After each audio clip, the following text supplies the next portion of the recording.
안녕하십니까. 전라남도 공공보건의료지원단장 박원주입니다. 저는 직업환경학과를 전공하였고 전남대학교 의과대학에서 교수로 근무하고 있습니다.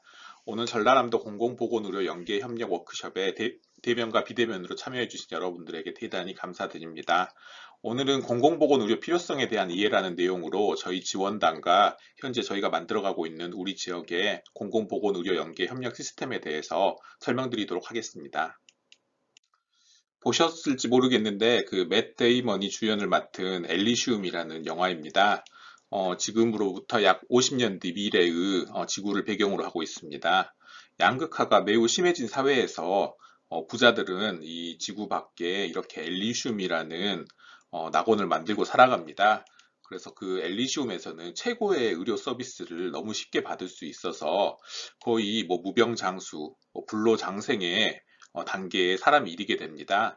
근데 반대로 지구에서 사는 이제 좀 가난하고 일반 사람들은 이제 최소한의 필수 의료도 받지 못하고 이 하단의 이런 로봇들의 형식적인 진료만 받을 수 있는 사회입니다. 그래서 이렇게 산업재해를 당한 맷 데이먼이 본인이 이제 죽지 않고 살기 위한 필수 진료를 받기 위해 싸우는 그런 내용입니다. 이제 저도 이제 지방 사람으로 보면은 서울 뭐 특히 뭐 강남이라든지 이런 데 집값 상승세를 보면은 우리나라도 이러한 뭐 엘리시움화가 되는 거 아닌가라는 그런 생각도 좀 해보았습니다. 그래서 이렇게 좋은 곳에 사는 사람은 좋은 진료를 받고 또 취약지에 살면은 제대로 된 치료를 받지 못하고 뭐 이렇게 자본주의라든지 신자유주의 사회에서 돈 있는 사람이 자기 돈으로 좀 좋은 치료를 받겠다는데 이제 그게 뭐가 문제냐라고 생각하실 수도 있겠지만은 만약에 이제 본인과 가족이 막상 그런 치료를 받지 못하는 처지라면은 분명히 100% 생각이 바뀔 것 같습니다. 그리고 특히 뭐 죽고 살고 또 장애가 남고 안 남고의 영역인 필수 의료는 모두 소외받지 않고 받을 수 있어야 한다는 것은 우리 국민 모두가 동의하는 사항일 것입니다. 영화 엘리시움 정도의 큰 차이는 아니지만은 우리나라에서도 지역별로 이제 같은 질환이라도 사망률의 격차가 발생하고 있습니다. 적절한 진료를 제때 받았다면은 돌아가시지 않고 좀 더 사실 수 있었던 조기 사망자의 수로 10만 명당 이제 숫자입니다. 이러한 격차를 아예 제로로 만들 수는 없겠지만 이것에 대한 문제의식을 갖고 더 벌어지지 않도록 하는 것은 중요한 사항입니다. 예측 사망자와 이제 실제 사망자 수를 비교하는 사망비에서도 지역별로 편차가 발생하고 있습니다. 그래서 이러한 사망비 데이터를 분석한 결과, 뭐 당연한 결과이겠지만은 이런 급성기, 중증 질환을 제대로 치료할 수 있는 좀 적정 규모의 병원이 주위에 있다면 이러한 사망비를 낮출 수 있습니다. 이제 섬에 살고, 뭐 산촌에 살고, 또 시골에 살면 당연히 불편한 거 아니냐. 뭐 거기에 살려고 결심했을 때는 뭐 그런 불편감을 감수해야 하는 거 아니냐라고 생각하실 수도 있겠지만 아까 말씀드린 것처럼 이제 입장이 바뀌어서 본인이 그 상황에 놓인다면은 또 생각이 달라질 것입니다. 뭐 예를 들어서 뭐 샤넬이라든지 뭐 롤렉스, 스타벅스와 같은 그런 도시화 상품이 어, 지방, 지역에 다 하나씩 있어야 하는 것은 아닙니다. 하지만 생활에 꼭 필요한 의식주 물품은 큰 노력 없이 구할 수 있어야 할 것입니다. 의료도 마찬가지로 이런 한 지역을 지탱하기 위해서는 반드시 필요한 것들이 있습니다. 이제 바로 이제 필수 의료 영역입니다. 응급이라든지 외상, 뇌심혈관 질환과 같은 중증 의료, 산모, 신생아, 어린이, 정신, 장애인과 같은 취약 계층에 대한 의료, 암이라든지 재활, 감염과 환자 안전과 같은 부분은 필수 의료로 우리가 생활하는데 꼭 필요한 사회 의료의 안전망입니다.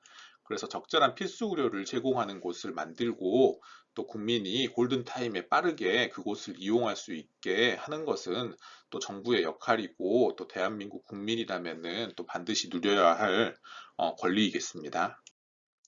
여러분이 생각하시는 대한민국 보건의료 수준은 어떻다고 생각하십니까? 이제 최첨단 의료 장비를 세계에서 그 어떤 나라보다 빨리 이용할 수 있고 또한 많은 공부를 한 엘리트 의사와 간호사와 같은 의료진들은 뭐 그 성실함까지 분명 세계 최고 수준입니다.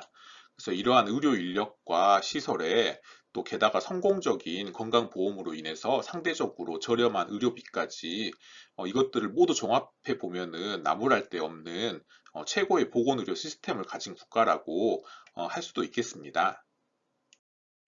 그러면 통계로 우리나라 보건의료의 훌륭함을 한번 확인해 보겠습니다. 본 자료는 이제 OECD 2021년 건강 통계를 우리나라 보건복지부에서 국내용으로 재편집한 내용입니다. 이제 뭐 최고의 보건의료 국가답게 암 사망률이라든지 심장 관련 사망률, 치매 사망률 등 급성기라든지 만성 질환에 의한 사망률은 OECD 국가 중에서도 평균을 뛰어넘어서 매우 훌륭한 수치입니다. 예방 가능한 회피 가능 사망률도 매우 낮은 편입니다. 영아 사망률도 매우 낮고 이러한 결과들이 종합되어서 2019년 기대 수명이 평균 83.3세로 OECD 국가에서도 5손가락 안에 들어갑니다. 그리고 우리나라의 수명 증가 추세를 보면은 머지않아서 우리나라가 전 세계에서 평균적으로 가장 오래 사는 나라가 될 것으로 예측됩니다. 요즘에는 환갑, 칠순을 뭐 제대로 세는 것도 이제 어르신들이 민망해 하시는 경우가 많은 것 같습니다. 또 너무 정정하시니까요. 그래서 아마 얼마 후에는 예전처럼 환갑이라든지 칠순을 세는 게 아니라 100세, 즉 하늘이 내려준 나이라는 상수를 세는 사회가 될 것입니다. 그런데 이렇게 좋은 지표를 뒤로 하고 또 다른 통계를 보면은 또 고개가 좀 갸우뚱해집니다. 이렇게 뭐 보건의료 시스템이 좋은데 본인이 건강하다고 생각하는 비율은 10명 중에 3명밖에 되지 않아서 OECD 국가에서 최하위입니다.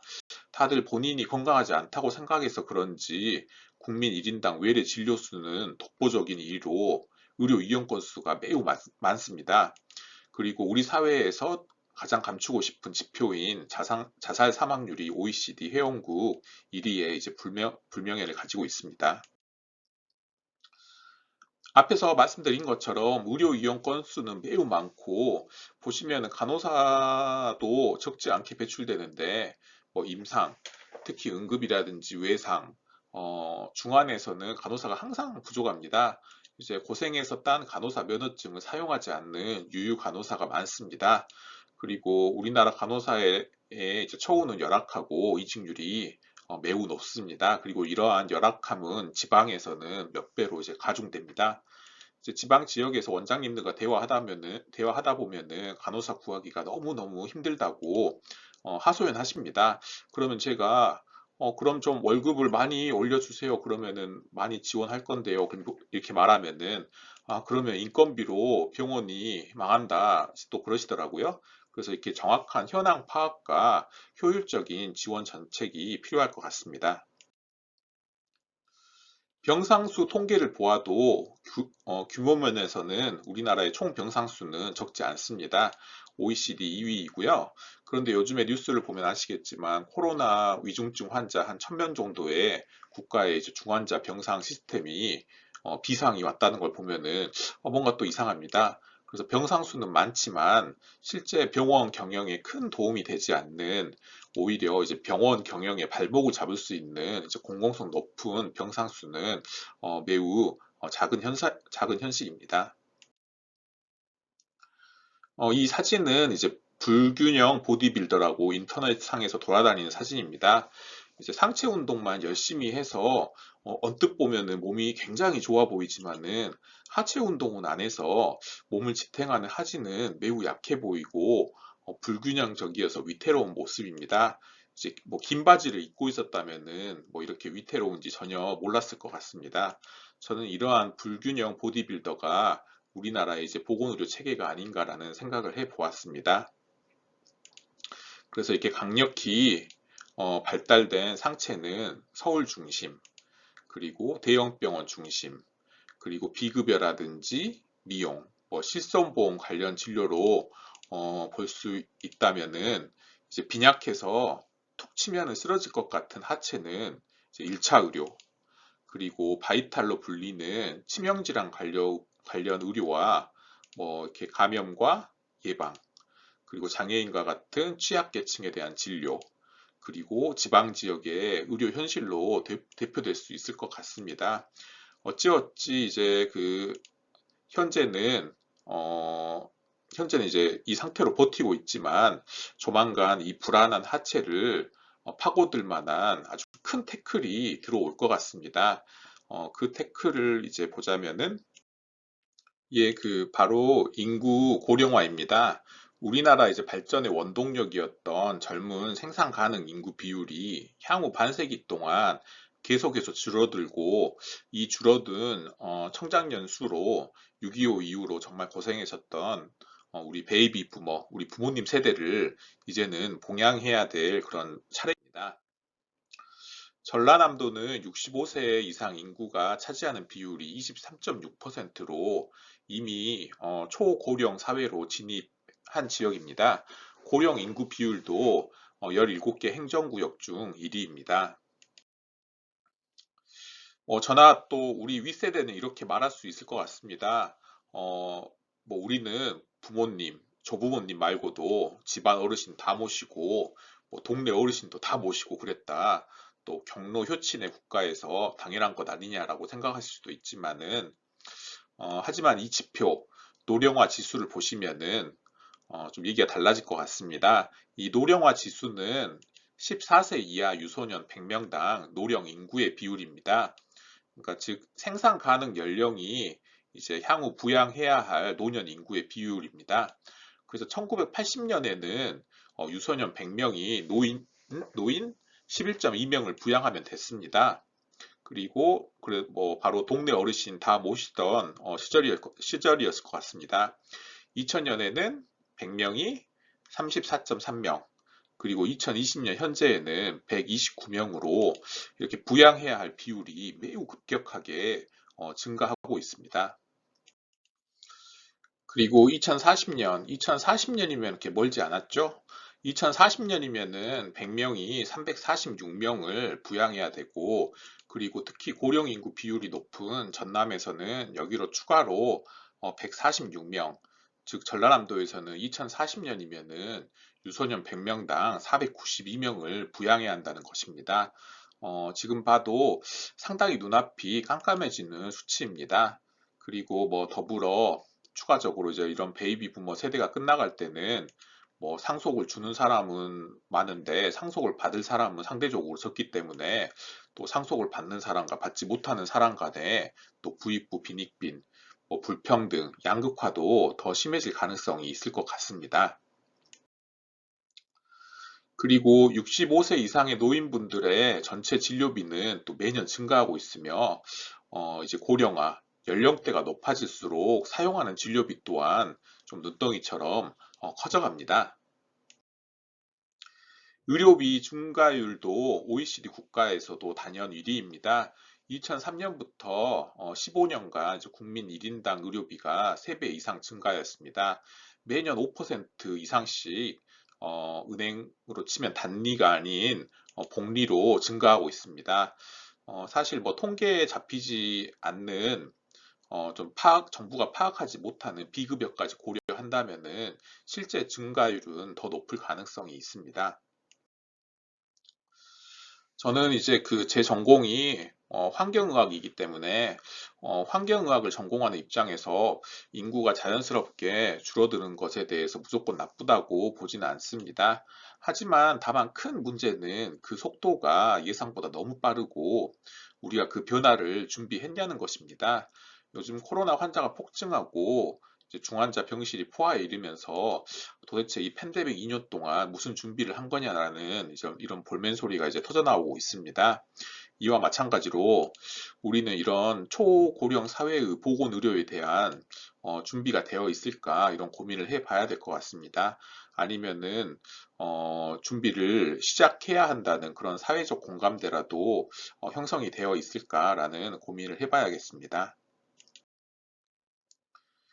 이제 인구 185만의 전라남도는 노령화 지수 1위, 그리고 고령 인구 비율 1위, 독거노인 가구 비율 1위, 또 장애인과 노인 치매 유병률 또한 1위로 보건 의료 수요는 매우 높지만 또 적절한 공급은 어려운 의료 취약지입니다.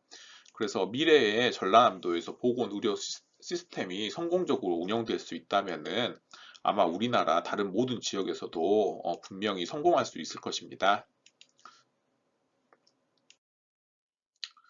그럼 이러한 미래를 대비하기 위한 수단으로는 일단 이런 아까 그 그림에서 빈약한 하체를 강화시키기 위한 뭐 이런 수가제도 개선과 또 건강보험 보장성 강화 그리고 공공보건의료 강화 그리고 의료기관을 연계를 통해서 좀 효율성을 높여야 될 것 같습니다. 그리고 근거 중심 진료를 통해서 약간 비과학적이고 과잉적인 진료를 줄여 나가야 될 것이고 또한 지역사회 뭐 돌봄 공동체라든지 또 스마트 헬스케어를 좀 적극적으로 도입하고 또 정보통신 기술을 활용하고 재택의료, 방문의료, 또 주치 제도 등도 하나의 대비안이 될 수 있을 것입니다.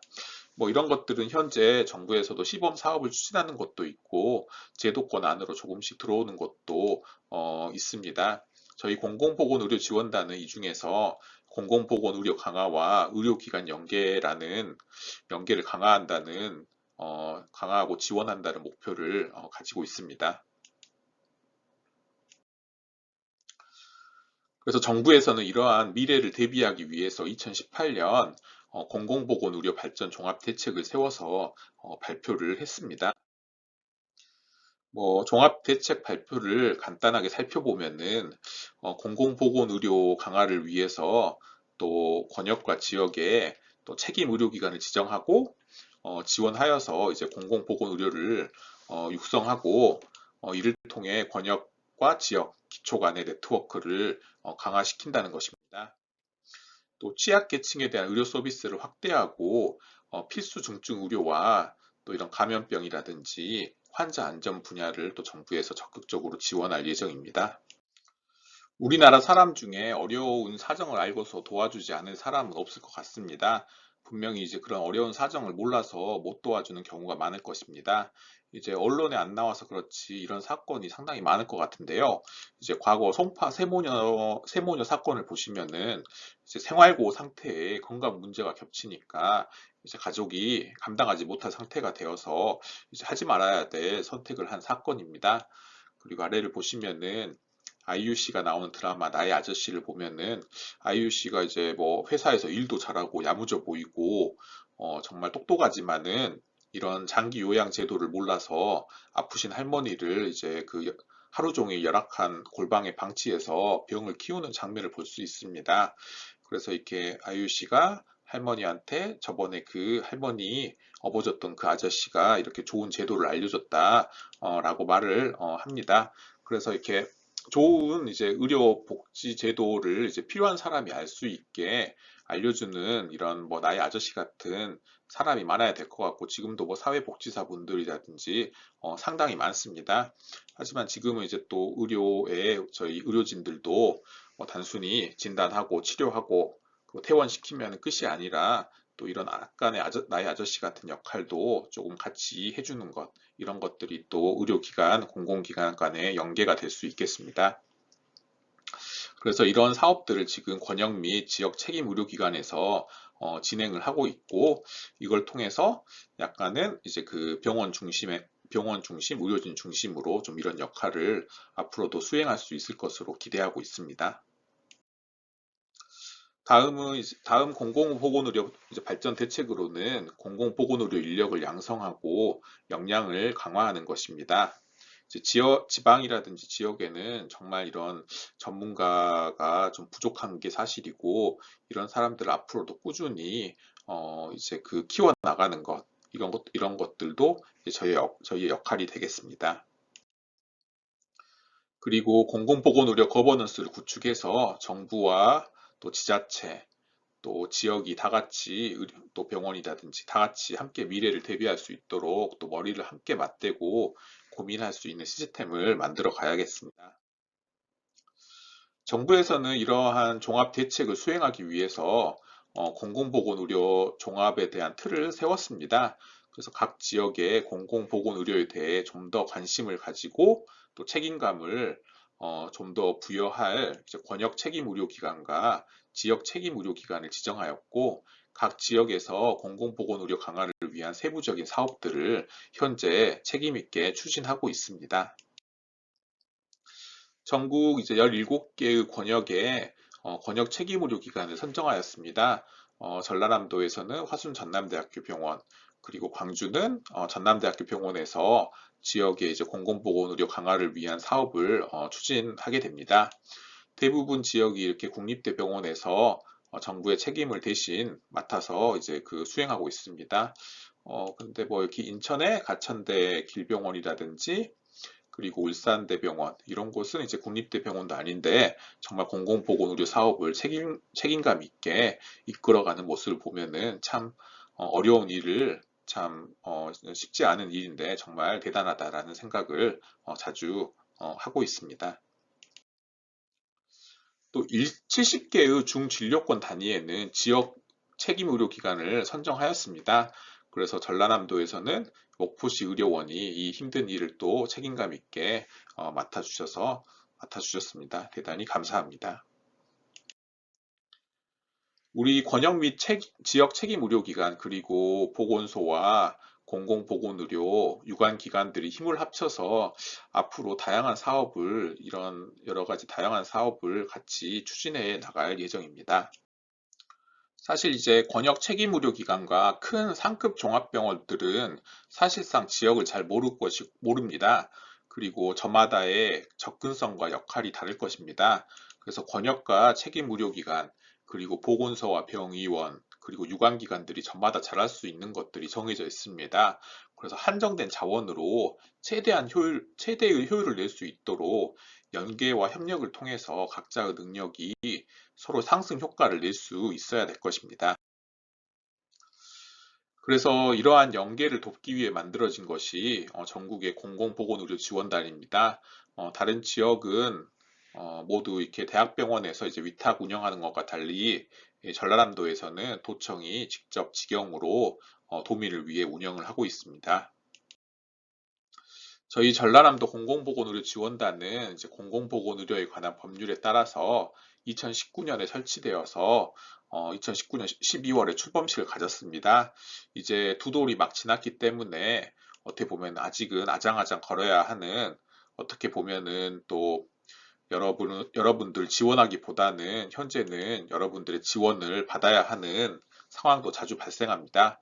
앞으로 이제 느리더라도 방향성을 가지고 같이 발전해 나갈 수 있도록 노력하겠습니다.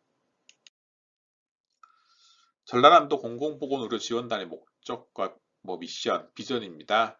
전남 도민이 대한민국 국민이라면은 이제 반드시 받아야 할 그런 보편적인 의료 서비스를 받고 그것을 통해서 도민의 건강 수준을 향상시키는 데 일조하는 것이 목표가 되겠습니다. 그리고 이렇게 도청과 지원단에서는 미래에 우리 지역의 이제 공공보건 의료 문제에 대해서 대화하고 소통하고 더 나아가서 여러 가지 중요한 문제들을 심의하고 결정할 수 있는 이런 공공보건의료위원회를 구성하고 있습니다. 조례도 만들어졌고 내년 2022년이면은 첫 모임도 개최할 수 있을 것으로 기대하고 있습니다. 공공보건의료위원회의 근거 법률과 기능, 구성, 운영한 내용입니다. 이제 공공보건의료에 관한 법률에 의거해서 구성하고 운영하게 됩니다.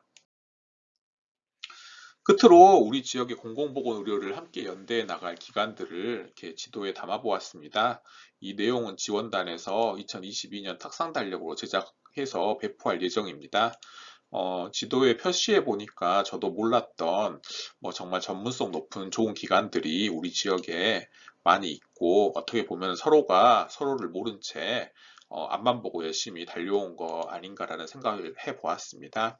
이제 살짝 옆도 보고 뒤도 보면서 이제 같이 달려나가야 할 시점인 것 같습니다.